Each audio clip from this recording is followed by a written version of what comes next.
여름의 끝자락. 서울의 한적한 골목에 자리한 작은 카페에는 습기를 머금은 눅진한 공기가 가득했다. 이곳은 연서의 피난처이자 그녀의 꿈이 시작되는 공간이었다. 서연은 낡은 앞치마를 두르고 능숙하게 커피잔을 닦았다. 그녀의 손은 지쳐 보였지만 눈빛만은 살아있었다. 패션 디자인을 전공하는 대학생인 그녀에게 이 작은 카페는 등록금과 생활비를 벌기 위한 유일한 수단이었다. 그녀의 통장 장원은 항상 바닥을 기었고 미래는 희미한 안개 속에 갇힌 듯했다. 하지만 그녀는 늘 긍정적인 면을 보려 노력했다. 적어도 이곳에서는 그녀의 디자인 스케치를 몰래 펼쳐볼 자유가 있었다. 오후 2시, 카페 문이 열리고 익숙한 배달 기사가 들어섰다. 연서 씨, 고급 레스토랑에서 퀵 서비스 주문이 들어왔어요. 중요한 손님이라는데 직접 가져다 줄 수 있어요. 기사의 말에 연서의 미간이 살짝 찌푸려졌다. 고급 레스토랑이라면 분명히 번잡할 터였다. 하지만 그녀는 거절할 수 없었다. 그녀는 곱게 포장된 디저트 박스와 뜨거운 라테가 담긴 캐리어를 들고 카페를 나섰다. 레스토랑 더 플레이스는 으리으리한 외관을 자랑했다. 거대한 유리문이 그녀의 초라한 모습을 비추었고 겹겹이 쌓인 장식들은 위압감을 주었다. 연서는 조심스럽게 안으로 들어섰다. 실내는 은은한 조명과 잔잔한 클래식 음악으로 가득 차 있었다. 한눈에 봐도 최고급이라는 것을 알 수 있었다. 그녀는 안내 데스크로 향하려 했으나 그 순간 한 남자가 그녀의 시야에 들어왔다. 남자는 깔끔한 검은색 셔츠에 검은색 바지를 입고 있었다. 머리카락은 단정하게 정돈되어 있었지만 어딘가 모르게 차가운 분위기를 풍겼다. 그는 주방 입구 옆에 서서 테이블들을 훑어보고 있었다. 그의 자세는 곧고 표정은 무표정했다. 연서는 그를 보자마자 이곳의 직원이 틀림없다고 생각했다. 분명히 잘생긴 외모였지만 어딘가 까칠해 보이는 인상이었다. 신입인가 아니면 원래 저렇게 표정이 없는 건가? 연서는 속으로 생각했다. 저기요. 연서는 그를 향해 큰 소리로 불렀다. 남자는 천천히 고개를 돌려 연서를 바라보았다. 그의 눈은 깊고 어두웠다. 연서는 그의 시선에 살짝 주눅이 들었지만 배달 시간이 촉박했기에 서둘러 말을 이었다. 이거 퀵 서비스인데 혹시 받아주실 수 있으세요? 예약자분이 많이 기다리실 것 같아서요. 연서는 들고 있던 디저트 박스와 캐리어를 내밀었다. 남자는 아무 말 없이 그녀를 응시했다. 그의 시선은 그녀의 지친 얼굴에서부터 그녀가 들고 있는 캐리어, 그리고 그녀의 낡은 운동화까지 훑어 내려갔다. 혹시 못 들으셨어요? 퀵 서비스라고요. 연서는 살짝 짜증이 났다. 바쁜 와중에 이렇게까지 무표정하게 응대하는 직원은 처음이었다. 제가 지금 바빠서요. 빨리 받아주세요. 그녀의 목소리에는 불만이 섞여 있었다. 현우는 연서의 돌직구 같은 말투에 흥미를 느꼈다. 그는 지금 고객 서비스 실태를 파악하기 위해 레스토랑 매니저의 지시를 받아 위장 근무 중이었다. 그의 평소 모습은 냉철하고 빈틈없는 강대그룹의 젊은 CEO였다. 그 누구도 감히 그에게 이렇게 무례하게 대할 수는 없었다. 하지만 이 작은 여자는 그의 얼굴을 똑바로 보며 불평을 늘어놓고 있었다. 그의 입가에 희미한 미소가 번졌다. 하지만 연서는 그 미소를 볼 수 없었다. 그녀의 눈에는 오직 불친절한 직원의 모습만이 들어왔다. 알겠습니다. 현우는 짧게 대답하고 그녀가 내민 디저트 박스와 캐리어를 받아들었다. 그의 손이 캐리어 손잡이에 닿는 순간 연서의 손가락 끝이 그의 손등에 스쳤다. 따뜻하고 단단한 감촉이 짧게 지나갔다. 연서는 순간 움찔했지만 이내 신경 쓰지 않았다. 감사합니다. 다음에는 좀 더 친절하게 대해주세요. 서비스업에서는 표정 관리가 중요해요. 그녀는 마지막 충고까지 잊지 않고 덧붙였다. 현우는 연서의 뒷모습을 바라보았다. 그녀는 자신의 말이 그에게 어떤 영향을 미칠지 전혀 생각지 않는 듯 당당하게 레스토랑을 나섰다. 그의 얼굴에는 웃음이 가득했다. 오랜만에 느껴보는 신선하고 솔직한 경험이었다. 그는 그녀의 이름조차 알지 못했지만 그녀의 모습은 그의 머릿속에 강렬하게 각인되었다. 그는 그녀가 사라진 문을 한동안 응시했다.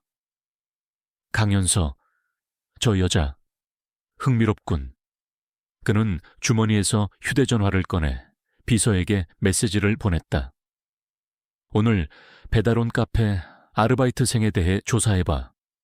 이름, 나이, 학교까지.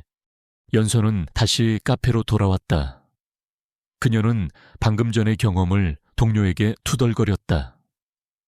세상에, 그 레스토랑 직원 정말 불친절하더라. 얼굴은 잘생겼는데 표정이 완전 얼음장이야. 손님들 다 도망갈 거라고. 동료는 웃음을 터뜨렸다. 연서는 자신이 한 말의 무게를 전혀 알지 못했다. 그녀는 그저 하루의 작은 짜증거리를 이야기했을 뿐이었다. 하지만 그녀가 불친절하다고 여겼던 그 남자는 이제 그녀의 모든 것을 알게 될 것이며 그녀의 삶을 송두리째 바꿔놓을 준비를 하고 있었다. 강민호의 사무실은 서울의 스카이라인을 한눈에 내려다볼 수 있는 곳에 위치해 있었다. 통유리창 너머로 펼쳐진 도시의 풍경은 그의 거대한 권력을 상징하는 듯했다. 그는 팔짱을 낀 채 창밖을 바라보았다. 그의 머릿속은 온통 어제 만난 그 여자에 대한 생각으로 가득 차 있었다. 강민호는 자신의 감정을 쉽게 드러내지 않는 사람이었지만 어제의 경험은 그에게 낯선 흥미를 불러일으켰다. 그는 냉철하고 계산적인 사람이었지만 그녀의 거침없는 솔직함은 그의 차가운 심장을 건드렸다. 그때 비서 김 이사가 조심스럽게 문을 열고 들어왔다. 전무님, 말씀하신 분에 대해 알아봤습니다. 강민호는 고개를 돌렸다. 말해봐. 김연서라고 합니다. 한성대학교 패션디자인학과 4학년이고 현재 학비와 생활비를 벌기 위해 여러 곳에서 아르바이트를 하고 있습니다. 특히 예술적 재능이 뛰어나다고 평판이 자자합니다. 김 이사의 보고를 들으며 강민호의 입가에 옅은 미소가 번졌다. 그는 그녀가 그저 평범한 배달 아르바이트생이 아니라는 것을 직감했다. 그녀의 눈빛에는 좌절이 아닌 단단한 의지가 담겨 있었다. 그날 오후 강민호는 자신의 검은색 세단을 버리고 평범한 회색 재킷을 걸친 채 김연서가 일하는 카페를 찾아갔다. 카페의 문을 열자 달콤한 커피 향과 함께 따뜻한 공기가 그를 감쌌다. 안쪽에는 손님들과 이야기를 나누고 있는 연서가 보였다. 그녀의 얼굴에는 어제 보았던 불만 대신 활기찬 미소가 가득했다. 강민호는 그녀가 자신을 알아보지 못하리라는 것을 알았다. 그는 조용히 구석 자리에 앉았다. 얼마 후 연서가 주문을 받으러 다가왔다. 그녀는 그를 알아보지 못했다. 주문하시겠어요. 그녀의 목소리는 친절했지만 그의 얼굴을 보자마자 약간의 경계심을 드러냈다.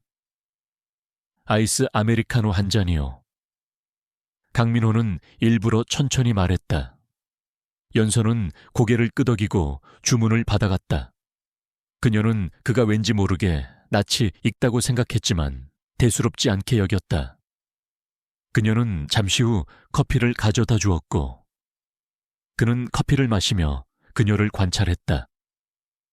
그녀는 손님들에게 끊임없이 미소를 지었고 바쁜 와중에도 틈틈이 자신의 낡은 스케치북을 꺼내 뭔가를 끄적였다. 그녀의 손은 연필을 쥔 채 바쁘게 움직였다. 그녀의 순수한 열정과 재능이 고스란히 느껴졌다. 강민호의 마음속에 어떤 결심이 굳어졌다. 그는 더 이상 이 평범한 가면을 쓰고 있을 이유가 없다고 생각했다. 그는 커피를 다 마신 후 연서를 다시 불렀다. 저기요. 연서는 그에게 다가와 계산을 하려 했다. 손님, 계산 도와드릴까요? 강민호는 지갑을 꺼내지 않고 그녀를 똑바로 바라보았다. 그의 눈빛은 어제와는 달리 날카롭고 단호했다. 연서는 순간 움찔했다. 저에게는 당신의 디자인에 대한 열정이 보입니다. 그리고 당신의 솔직함은 놀라울 만큼 매력적입니다. 연서의 미간이 찌푸려졌다. 그녀는 그가 지금 무슨 말을 하는지 이해할 수 없었다.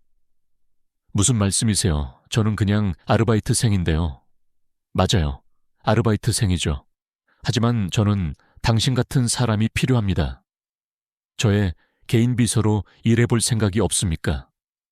강민호의 갑작스러운 제안에 연서는 할 말을 잃었다. 저는 디자인과 학생인데요. 그리고 손님은 연서는 그를 수상하게 바라보았다. 손님은 대체 누군데요? 저희 카페에 오시는 손님들은 다들 조용히 커피만 마시고 가시는데 왜 이러세요? 강민호의 입가에 다시 한번 미소가 번졌다. 그녀의 경계심과 의심이 오히려 그를 더욱 끌어당겼다. 저는 당신이 어제 불친절하다고 말했던 레스토랑의 주인입니다. 그의 말에 연서의 눈이 동그래졌다. 네, 그런데요. 사장님께서 왜 저에게 개인 비서를... 그녀는 말을 더듬었다. 그녀의 머릿속은 복잡해졌다. 수상쩍은 제안이었지만 그녀의 주머니에 남은 돈은 이제 거의 없었다. 그녀는 어머니의 병원비와 자신의 학자금을 생각했다. 그녀에게는 선택의 여지가 없었다. 그녀는 눈을 질끈 감았다. 죄송하지만 저는 그럴 생각이 없습니다. 그녀는 어렵게 말을 꺼냈다. 저는 제 디자인을 하고 싶어요. 그녀의 말에 강민호는 잠시 침묵했다. 그리고는 주머니에서 자신의 명함을 꺼내 그녀에게 건넸다. 명함에는 강대그룹, 강민호 대표이사라고 적혀 있었다. 연서는 명함을 보며 충격에 빠졌다. 어제 그녀가 만났던 그 불친절한 직원이 이 거대한 그룹의 총수였다니. 제가 제시하는 연봉은 당신이 학비를 걱정하지 않고 마음껏 디자인에만 전념할 수 있을 만큼 충분할 겁니다. 그는 마지막 카드를 던졌다. 연서는 명함을 든 손이 떨리는 것을 느꼈다. 그가 제안한 금액은 그녀의 모든 고민을 해결해 줄 수 있을 만큼 큰 돈이었다. 그녀는 자신의 꿈과 현실 사이에서 갈등했다. 그녀의 눈빛은 불안했지만 동시에 희망으로 가득 차 있었다. 그녀는 결국 고개를 끄덕였다. 생각해 보겠습니다. 생각할 필요 없습니다. 내일 아침 9시 이 주소로 오세요. 강민호는 그녀의 대답을 기다리지 않고 자리에서 일어났다. 그는 그녀의 어깨를 가볍게 두드리고 카페를 나섰다. 연서는 멍하니 명함을 바라보았다. 이 모든 것이 거짓말 같았다. 그녀는 그가 정말로 그녀를 개인 비서로 고용할 이유가 없다고 생각했다. 하지만 그녀는 내일 아침 그의 제안이 진실인지 확인하기 위해 약속 장소로 갈 것이라는 것을 알고 있었다. 그녀의 삶은 이제 예측할 수 없는 방향으로 흘러가기 시작했다. 새벽 6시. 연서는 알람이 울리기도 전에 눈을 떴다. 그녀의 머릿속은 온통 어제 받은 명함과 강대그룹이라는 이름으로 가득 차 있었다. 그녀는 여러 번 명함을 들여다보며 이것이 현실인지 꿈인지 확인하려 했다. 하지만 명함에 새겨진 로고와 이름은 너무나 선명했다. 그녀는 불안감과 동시에 알 수 없는 기대감에 휩싸였다. 만약 정말이라면 내 삶이 완전히 달라질 거야. 하지만 그녀의 마음 한구석에는 여전히 의심이 남아 있었다. 약속 시간보다 훨씬 일찍 연서는 강대그룹 본사 건물 앞에 도착했다. 통유리로 지어진 거대한 건물은 마치 하늘을 찌르듯이 솟아 있었다. 그녀는 건물의 웅장함에 압도되어 한동안 멍하니 서 있었다. 그녀가 일하던 작은 카페와는 비교조차 할 수 없는 세계였다. 그녀의 낡고 해진 청바지와 티셔츠는 이 화려한 건물과 너무나도 이질적으로 느껴졌다. 그녀는 왠지 모르게 초라해지는 기분이 들었다. 겨우 용기를 내어 건물 안으로 들어섰다. 로비는 대리석 바닥과 높은 천장으로 이루어져 있었고 세련된 정장 차림의 사람들이 바쁘게 움직이고 있었다. 그녀는 안내 데스크로 가서 떨리는 목소리로 강민호 대표이사를 만나러 왔다고 말했다. 안내 직원은 그녀를 위아래로 훑어보았지만 이내 냉정하게 엘리베이터 방향을 알려주었다. 연서는 그제야 자신의 겉모습이 얼마나 이 세상에 맞지 않는지를 깨달았다. 그녀의 심장은 쿵쿵 뛰었다. 엘리베이터 문이 열리고 그녀는 40층에서 내렸다. 40층 전체가 그의 사무실이라는 것을 알게 되었을 때 그녀는 다시 한번 충격에 빠졌다. 복도 끝 가장 큰 문 앞에서 그녀를 기다리고 있는 것은 어제 그 카페에서 그녀가 커피를 가져다 준 남자였다. 바로 강민호였다. 그는 어제와는 전혀 다른 모습이었다. 고급스러운 맞춤 정장을 입고 그의 얼굴에서는 차가운 카리스마가 흘러나왔다. 그는 더 이상 불친절한 직원이 아니었고 불확실한 손님도 아니었다. 그는 이 거대한 왕국의 왕처럼 보였다. 연서는 온몸의 피가 차갑게 식는 것을 느꼈다. 그녀는 그에게 표정 관리가 중요하다고 조언했고 불친절하다고 불평했다.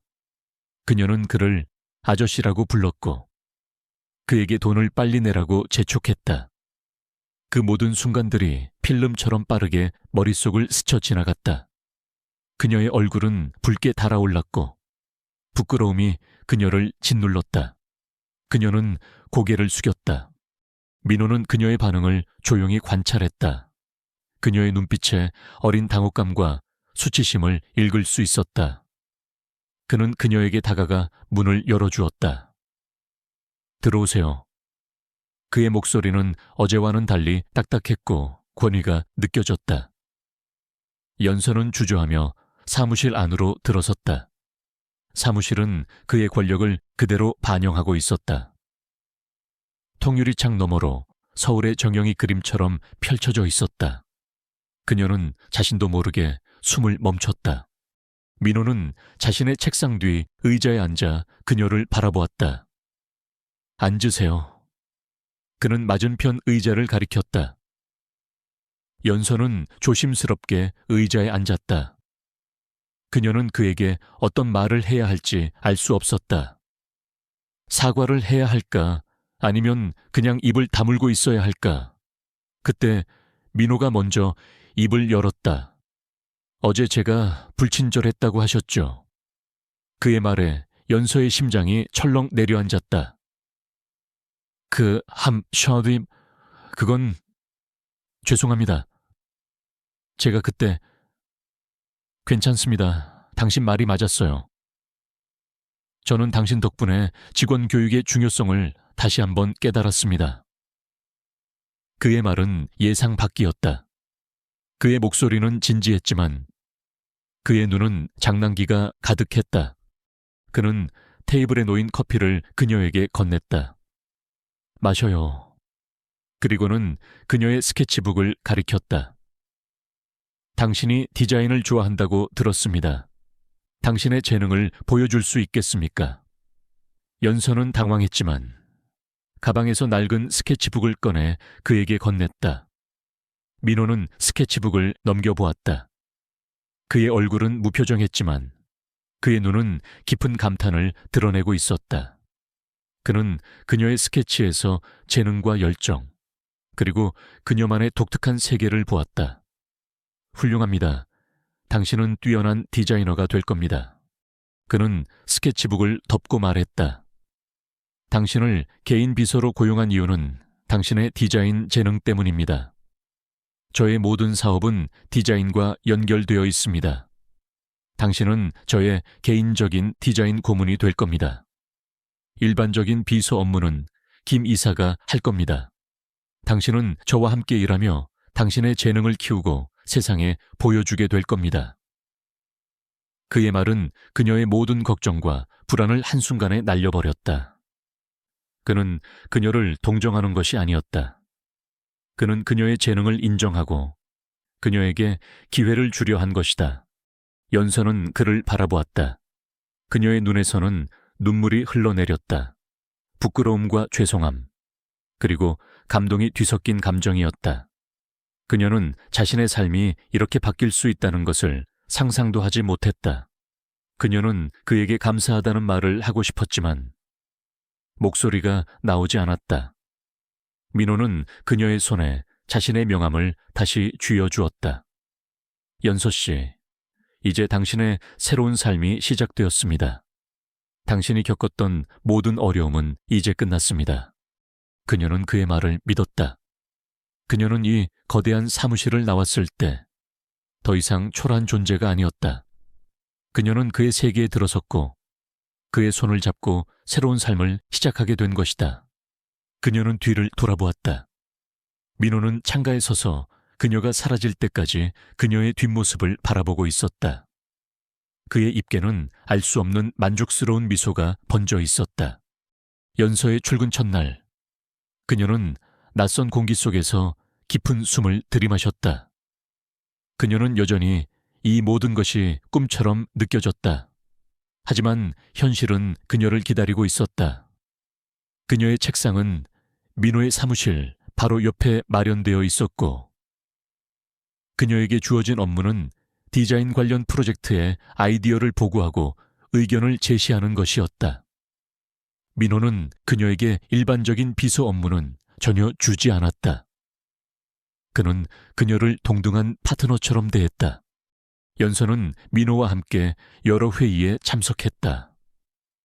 처음에는 긴장해서 아무 말도 하지 못했지만 민호의 격려 덕분에 점차 자신의 의견을 말하기 시작했다.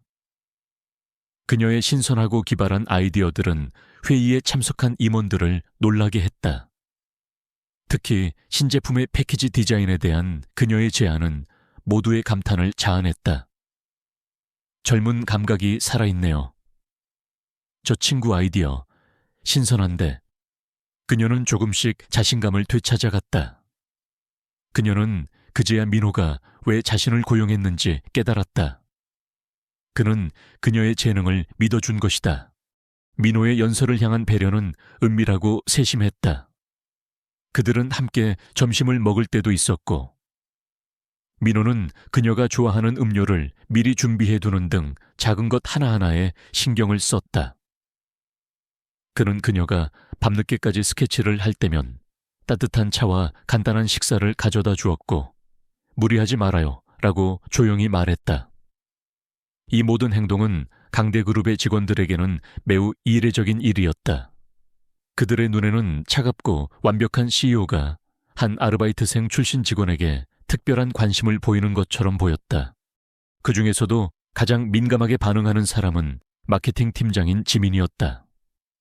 지민은 뛰어난 능력과 냉철한 판단력으로 회사 내에서 높은 평가를 받는 유능한 직원이었다.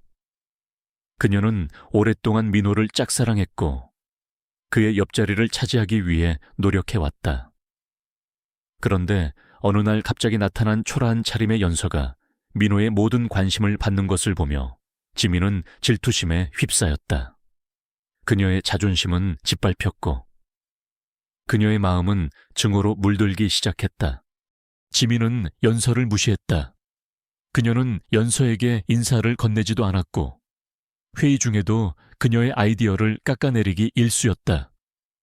그건 너무 아마추어적인 생각인 것 같은데요. 우리 회사의 품격과는 맞지 않는다고 생각합니다. 지민의 목소리에는 연서를 향한 노골적인 경멸이 담겨 있었다. 연서는 지민의 태도에 상처를 받았지만 민호는 항상 그녀의 편이었다. 지민 팀장, 연서 씨의 아이디어가 왜 아마추어적이라고 생각하죠? 기존의 틀을 깨는 새로운 시도가 필요합니다. 민호의 단호한 목소리에 지민은 입을 다물었다. 하지만 지민의 악의는 멈추지 않았다. 그녀는 회사 내부 커뮤니티에 익명으로 글을 올리기 시작했다. 강 전무님 옆에 붙어 다니는 그 아가씨, 혹시 어디서 데려온 사람인지 아시는 분, 예쁜 얼굴로 대표님 비서 자리를 꿰찬 것 같던데 실력이 있는지 궁금하네요. 그리고는 다른 직원들에게도 은근슬쩍 소문을 퍼뜨렸다. 연서 씨는 전무님과 특별한 관계인 것 같아 예전에 무슨 아르바이트를 했다던데 지민의 교묘한 말들은 연서에 대한 잘못된 편견을 심어주었다. 어느 날 점심시간 연서는 우연히 화장실 앞에서 두 직원이 속닥거리는 소리를 들었다. 저번에 전무님 옆에 있던 그 애 말이야.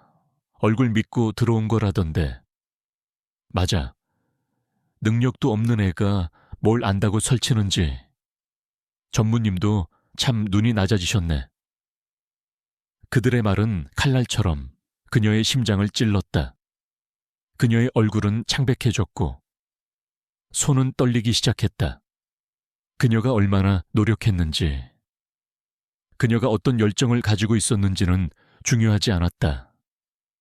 그들에게 그녀는 그저 가십의 주인공일 뿐이었다. 연서는 그들의 시선과 속닥거리는 소리에 다시 한번 과거의 불안감에 휩싸였다. 그녀가 이 세상에 어울리지 않는다는 사실을 깨달았던 첫날의 느낌이 되살아났다.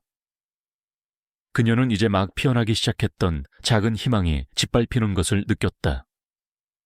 그녀는 민호에게 짐이 되고 있는 것일까? 그녀는 조용히 화장실로 들어가 거울을 보며 울음을 삼켰다. 그녀의 눈에서는 눈물이 쉼없이 흘러내렸다. 그녀의 마음은 다시 한번 외로움과 슬픔으로 가득 찼다. 소문은 무서운 속도로 퍼져나갔다. 다음 날 아침, 연서는 사무실에 들어서는 순간부터 차가운 공기를 느낄 수 있었다. 그녀가 지나갈 때마다 직원들의 속닥거리는 소리가 들려왔고 그들의 시선은 마치 칼날처럼 그녀의 등 뒤에 박히는 듯했다. 그들의 눈에는 존경 대신 호기심과 경멸이 뒤섞여 있었다. 지민 팀장은 멀리서 그녀를 바라보며 싸늘한 미소를 짓고 있었다. 그 미소는 그녀의 승리를 확인하는 듯했다. 연서는 온몸이 굳어지는 것을 느꼈다. 어제 화장실에서 들었던 비난들이 현실이 되어 그녀를 덮쳐왔다. 그녀는 고개를 숙이고 자신의 책상으로 향했다. 그녀는 그들의 시선을 피하고 싶었고 마치 투명인간이 된 것처럼 조용히 있고 싶었다. 그녀는 이 거대한 건물 안에서 다시 한번 혼자가 되었다.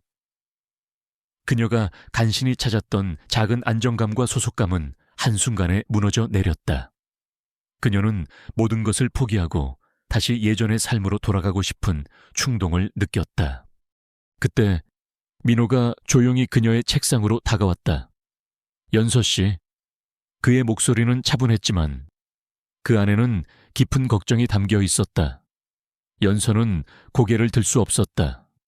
그녀는 자신의 눈물을 민호에게 보이고 싶지 않았다. 괜찮아요. 표정이 안 좋아 보여서. 네, 괜찮습니다. 그냥 피곤해서요. 연서는 거짓말을 했다. 민호는 그녀의 거짓말을 눈치챘지만 더 이상 추궁하지 않았다. 그는 그녀의 어깨에 손을 올리고 조용히 말했다. 오늘 아침에 올라온 소문 봤습니다. 하지만 저는 믿지 않아요. 당신이 어떤 사람인지 제가 가장 잘 아니까요. 그의 말에 연서는 고개를 들었다. 그녀의 눈은 놀라움과 함께 눈물로 가득 찼다. 그는 그녀가 그 소문 때문에 괴로워하고 있다는 것을 이미 알고 있었다. 그리고 그는 그녀의 어떤 해명도 듣지 않은 채 오직 그녀를 믿는다고 말했다. 그의 말은 그녀의 가슴을 뭉클하게 만들었다. 그녀는 그제야 그가 얼마나 자신을 소중하게 여기는지를 깨달았다. 그녀의 모든 불안감이 그의 말 한마디로 녹아내리는 듯했다. 점심시간이 되자 민호는 모든 팀원들을 회의실로 모았다. 지민 팀장과 소문을 퍼뜨린 몇몇 직원들은 긴장한 표정으로 자리에 앉았다. 민호는 회의를 시작하기 전에 단호한 목소리로 말했다. 오늘 이 자리는 업무 보고를 위한 자리가 아닙니다. 개인적인 일로 이 자리를 마련했습니다. 그의 말에 직원들은 웅성거리기 시작했다. 회사 내에서 근거 없는 소문이나 악의적인 비방을 퍼뜨리는 행위는 우리 회사의 중요한 가치를 훼손하는 것입니다. 우리 회사는 그런 행동을 절대 용납하지 않을 겁니다. 개인의 평판을 깎아내리고 다른 사람을 괴롭히는 행위는 엄중하게 처벌받을 것입니다. 이 점 모두 유념해 주셨으면 합니다. 민호의 말은 차갑고 단호했다. 그는 연서의 이름을 직접적으로 언급하지 않았지만 모든 직원들은 그의 경고가 연서를 향한 것임을 알고 있었다. 그들의 얼굴은 창백해졌고 고개를 숙였다. 지민은 자신의 패배를 직감했다. 민호는 자신의 사랑을 지키기 위해 자신의 권력을 사용했다. 그는 연서를 보호하기 위해 모두에게 경고를 보낸 것이다. 회의가 끝난 후 민호는 연서를 자신의 사무실로 불렀다. 이제 괜찮아요. 더 이상 신경 쓰지 말아요. 당신은 아무 잘못도 없어요. 하지만 사람들이 연서는 여전히 불안해했다. 사람들은 항상 말하죠. 하지만 진실은 당신만이 알고 있고 저는 당신의 진실을 믿습니다. 민호는 그녀의 손을 잡았다. 그의 손은 따뜻하고 든든했다. 저는 당신의 재능을 믿고 당신의 진심을 믿어요. 당신이 어떤 사람인지 저는 잘 알아요. 그의 말은 그녀의 마음을 깊이 파고들었다. 그녀는 더 이상 두려워하지 않았다.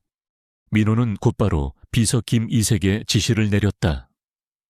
이번 소문의 근원지를 철저하게 조사해 누가 시작했고 어떤 의도로 했는지 모든 것을 밝혀내 다시는 연서 씨를 괴롭히는 일이 없도록 철저히 처리해.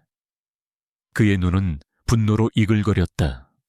그는 자신의 사랑하는 사람을 감히 건드린 자들을 용서하지 않을 것이다. 그는 조용히 그리고 철저하게 자신의 방식으로 연서를 지켜주려 했다. 연서는 그런 민호의 모습을 보며 이제야 비로소 진정한 의미의 평온을 느꼈다. 김 이사의 조사는 한치의 오차도 없이 완벽했다. 그는 단 하루 만에 지민 팀장이 연서에 대한 악의적인 소문의 근원지라는 것을 밝혀냈다. 지민이 회사 내부 게시판에 익명으로 올린 글의 IP 주소, 그녀가 동료들과 주고받은 메시지의 스크린샷, 심지어 그녀의 은밀한 대화를 녹음한 파일까지 모든 증거는 그녀의 손에 쥐어져 있었다. 민호는 증거물을 조용히 내려다보았다. 그의 얼굴은 무표정했지만 그의 눈은 차갑게 이글거렸다. 민호는 곧바로 지민을 자신의 사무실로 불렀다. 연서는 민호의 옆에 서서 그 상황을 지켜보았다. 지민은 처음에 당당한 표정이었다. 전무님, 저를 왜 부르셨습니까? 지금 마케팅팀 일이 바쁜데. 그녀의 목소리에는 거만함이 섞여 있었다. 민호는 그녀의 말을 가로막았다. 앉으십시오. 지민 팀장. 그의 목소리는 낮고 차가웠다. 지민은 순간 불안함을 느꼈지만 이내 평정을 되찾고 자리에 앉았다. 민호는 그녀의 눈을 똑바로 보았다. 지민 팀장, 당신이 연서 씨에 대한 근거 없는 소문을 퍼뜨린 것을 알고 있습니다.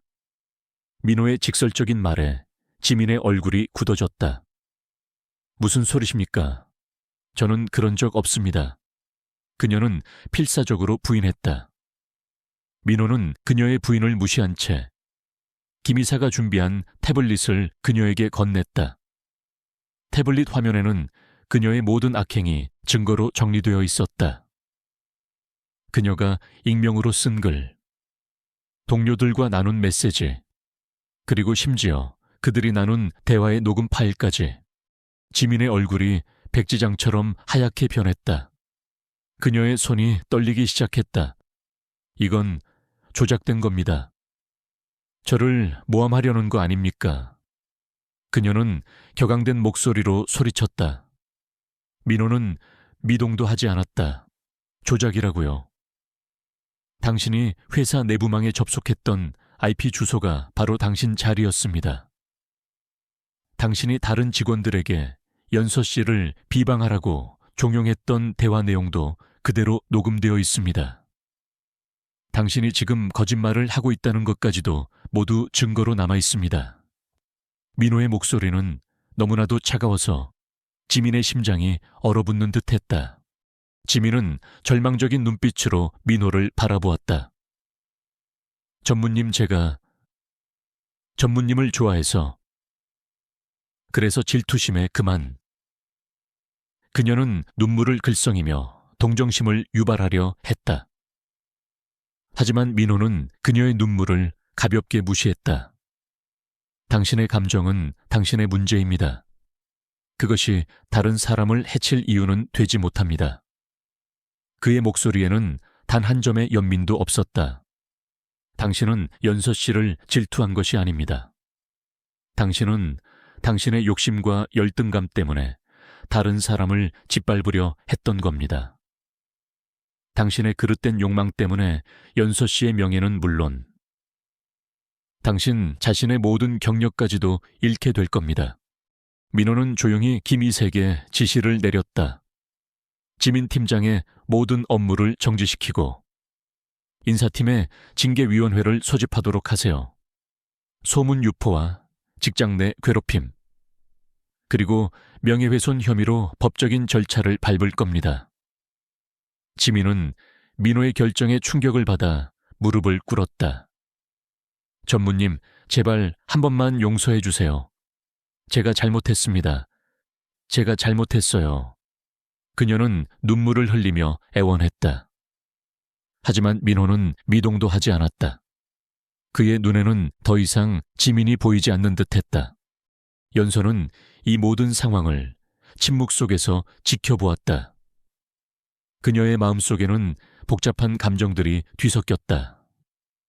그녀는 지민의 추악한 모습에 실망했지만 그녀의 처량한 모습에 연민을 느꼈다. 그리고 무엇보다 민호가 자신을 위해 이렇게까지 단호하게 행동하는 것을 보며 깊은 감동을 받았다. 그는 그녀에게 말로만 보호를 약속한 것이 아니었다. 그는 자신의 모든 권력을 이용해 그녀의 명예를 지켜주었다. 그의 차가운 카리스마 뒤에 숨겨진 따뜻함과 헌신이 그녀의 가슴을 울렸다. 민호는 지민을 내보낸 후 연서에게 다가왔다. 그의 표정은 다시 부드러워졌다. 괜찮아요. 그의 목소리에는 따뜻함이 가득했다. 연서는 고개를 끄덕였다. 그녀의 눈은 눈물로 가득 찼지만 그것은 슬픔의 눈물이 아니었다. 고맙습니다. 민호 씨, 정말로 고마워요. 그녀의 목소리는 떨렸다. 그녀는 민호의 따뜻한 눈을 바라보며 이제 그를 완전히 믿을 수 있다는 것을 깨달았다. 그녀의 모든 불안감과 과거의 상처들은 그의 손에 의해 하나씩 치유되고 있었다. 이제 그들의 관계는 단순한 고용 관계를 넘어 서로를 지켜주는 깊은 신뢰와 사랑으로 발전하기 시작했다. 지민 팀장이 회사를 떠난 후 강대그룹에는 다시 평화가 찾아왔다. 직원들은 더 이상 연서에 대해 함부로 이야기하지 않았다. 오히려 그녀를 존경의 눈빛으로 바라보았다. 그들의 시선에는 이제껏 보지 못했던 진심 어린 존경과 호기심이 담겨 있었다. 민호는 그녀의 든든한 방패가 되어주었고 연서는 그제야 완전히 자신의 자리를 찾은 듯했다. 그들의 관계는 사무실 밖에서도 깊어졌다. 민호는 퇴근 후 그녀를 집으로 데려다 주었고 종종 함께 저녁 식사를 했다. 그들은 고급 레스토랑에서 밥을 먹기도 했지만 연서가 일했던 작은 카페에서 테이크아웃한 커피를 마시며 공원을 걷는 것을 더 좋아했다. 그들의 대화는 더 이상 업무에 국한되지 않았다. 그들은 서로의 꿈과 과거의 상처에 대해 이야기하며 서로를 더 깊이 이해하게 되었다. 민호는 연서의 순수함과 강인함에 점점 더 빠져들었고 연서는 민호의 차가운 가면 뒤에 숨겨진 따뜻함과 배려에 감동했다.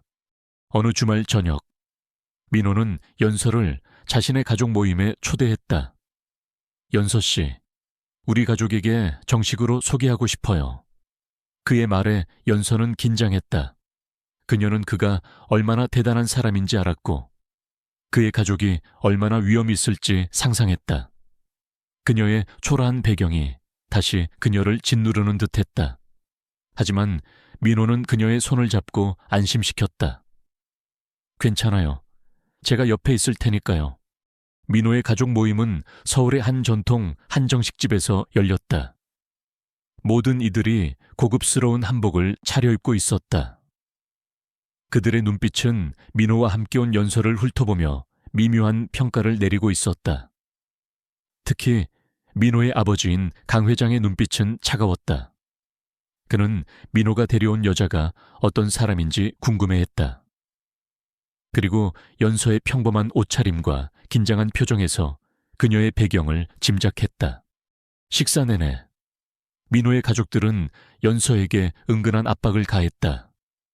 그들은 그녀의 가족관계와 학력에 대해 물었고 그녀의 미래 계획에 대해 꼬치꼬치 캐물었다. 연서 양은 어떤 집안 출신인가요? 우리 민호가 만나던 사람들과는 좀 다르네요. 민호의 이모가 비아냥거렸다. 디자인을 전공했다고 들었는데 전공 살려서 뭐 할 생각인가요? 우리 회사에 들어와서 일해볼 생각은 없나요? 민호의 삼촌이 조롱하듯 물었다. 그들은 연서가 그들의 세계에 어울리지 않는다는 것을 그녀 스스로 깨닫게 하려 했다. 연서는 잠시 주저했지만 더 이상 과거의 초라한 자신이 아니었다. 그녀는 민호의 곁에서 많은 것을 배웠다. 그녀는 용기를 내어 솔직하게 대답했다. 저는 어릴 적에 아버지를 여의고 어머니와 단둘이 지내왔습니다. 저희 집안에는 내세울 만한 것이 없지만 저희 어머니는 저에게 정직과 성실을 가르쳐 주셨습니다. 그녀는 당당하게 말했다.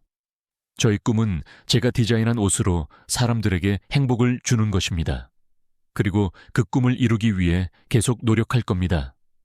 그녀의 목소리는 떨리지 않았다. 그녀의 눈빛은 흔들리지 않았다. 그녀는 자신의 과거를 숨기지 않았고 자신의 꿈에 대해 솔직하게 이야기했다. 민호는 그녀를 자랑스럽게 바라보았다. 그녀의 용기와 진정성은 그 어떤 부와 권력보다도 빛났다. 그는 더 이상 가족의 무례한 질문을 참을 수 없었다. 아버지, 제가 연서 씨를 사랑하는 것은 그녀의 집안이나 배경 때문이 아닙니다. 민호의 목소리는 단호했다. 연서 씨는 제가 만난 사람들 중 가장 솔직하고 따뜻한 사람입니다. 그녀의 재능과 인품은 그 어떤 배경보다도 가치 있습니다. 강 회장은 민호의 단호한 말에 놀란 듯 눈을 크게 떴다. 민호야, 너 지금 무슨 소리를 하는 거냐? 너의 결혼은 단순히 너 개인의 문제가 아니야. 알고 있습니다, 아버지. 하지만 저의 배우자는 제가 선택할 겁니다. 그리고 저는 연서 씨를 선택했습니다. 민호는 자리에서 일어나 연서의 손을 잡았다. 연서 씨는 제가 만난 모든 사람 중에 가장 완벽한 사람입니다. 앞으로 그 어떤 이유로든 연서 씨를 모욕하는 일은 용납하지 않겠습니다. 그의 목소리는 모든 사람들을 침묵시켰다. 연서는 민호의 손을 잡고 그를 바라보았다. 그의 눈에는 그녀를 향한 깊은 사랑과 굳은 의지가 가득했다. 그녀는 이 세상에서 가장 안전하고 행복한 사람이 된 듯 했다. 그들은 함께 자리에서 일어나 모임 장소를 떠났다. 그들의 뒤로는 놀라움과 분노가 뒤섞인 가족들의 표정만이 남았다. 민호는 연서의 손을 굳게 잡고 그녀를 지켜주겠다는 무언의 약속을 다시 한번 되새겼다. 그녀의 솔직함이 그의 가족들의 차가운 마음을 조금이라도 녹여주기를 바라면서 민호가 가족 모임에서 보여준 단호한 태도는 강 회장을 비롯한 모든 가족들을 침묵하게 만들었다. 그들은 민호가 어떤 사람인지 잘 알고 있었다. 한번 마음먹은 일은 반드시 해내는 성격이라는 것을. 그들은 연서를 받아들이는 대신 아들을 잃는 것을 선택할 수는 없었다. 강 회장은 마지못해 고개를 끄덕였고, 그렇게 연서는 민호의 곁에서 당당하게 설 수 있게 되었다. 그들의 사랑은 모든 사회적 편견과 가족의 반대를 이겨냈다. 모든 장애물이 사라진 어느 날 저녁, 민호는 연서를 자신의 펜트하우스로 초대했다. 식사를 마친 후 민호는 그녀의 손을 잡고 창가로 다가갔다. 서울의 야경이 두 사람을 감싸는 듯 아름답게 빛나고 있었다. 연서 씨. 그의 목소리는 그 어느 때보다 진지했다. 처음 만났던 날, 당신은 저를 불친절한 직원이라고 생각했죠. 그리고 그 다음에는 게으른 손님이라고 생각했고요.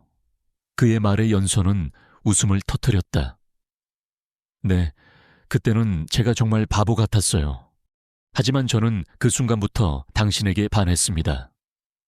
당신의 솔직함, 당신의 강인함, 그리고 당신의 따뜻함에 저는 당신을 사랑합니다. 민호는 그녀를 바라보며 진심을 담아 말했다. 그는 주머니에서 작은 상자를 꺼냈다. 상자 안에는 화려한 다이아몬드 반지가 들어있었다. 저와 결혼해 주시겠습니까? 당신의 모든 것을 사랑하는 남자와 평생을 함께 해주겠어요. 연서의 눈에는 눈물이 차올랐다.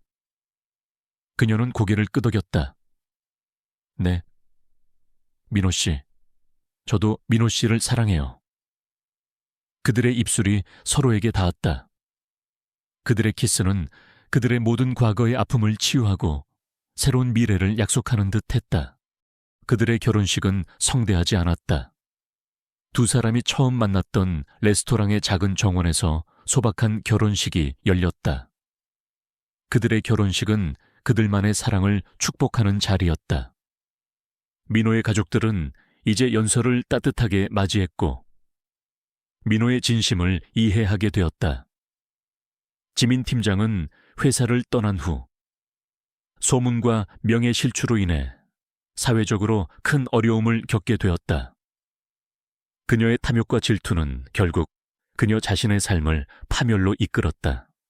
결혼 후 연서는 강대그룹의 패션 디자인 컨설턴트 일을 계속하며 자신의 재능을 마음껏 펼쳤다.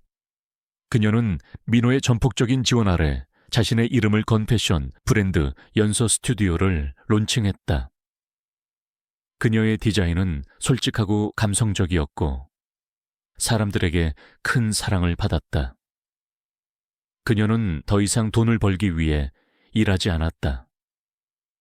그녀는 자신의 꿈을 이루기 위해 그리고 자신의 행복을 위해 일했다. 민호는 그런 연서의 모습을 가장 사랑했다. 그는 퇴근 후 그녀가 작업실에서 스케치하는 모습을 보며 조용히 커피를 마시는 것을 즐겼다. 그들의 삶은 평온하고 따뜻했으며 사랑으로 가득 차 있었다. 어느 날 저녁, 그들은 집거실에서 서로의 손을 잡고 있었다. 창밖으로는 작은 눈이 내리고 있었다. 민호 씨, 가끔 생각해요. 만약 제가 그때 당신을 직원이 아닌 사장님으로 알아봤다면 우리 관계는 이렇게 되지 않았을까요? 연서가 조용히 말했다. 민호는 그녀의 손을 잡고 부드럽게 키스했다. 아니요, 연서 씨. 당신이 저를 직원으로 보았기 때문에 저는 당신의 진정한 모습을 볼 수 있었습니다. 당신은 저의 돈이나 지위에 관심이 없었으니까요. 연서는 민호의 말에 미소 지었다. 그녀의 삶은 가난과 외로움으로 시작되었지만 그녀의 이야기는 그를 구해주고 그들의 사랑을 찾아내는 것으로 완성되었다. 그들은 서로의 손을 놓지 않았다. 그들의 사랑은 세상의 어떤 어려움도 이겨낼 수 있는 가장 아름답고 고귀한 보물이 되었다. 그들은 영원히 함께할 것이다.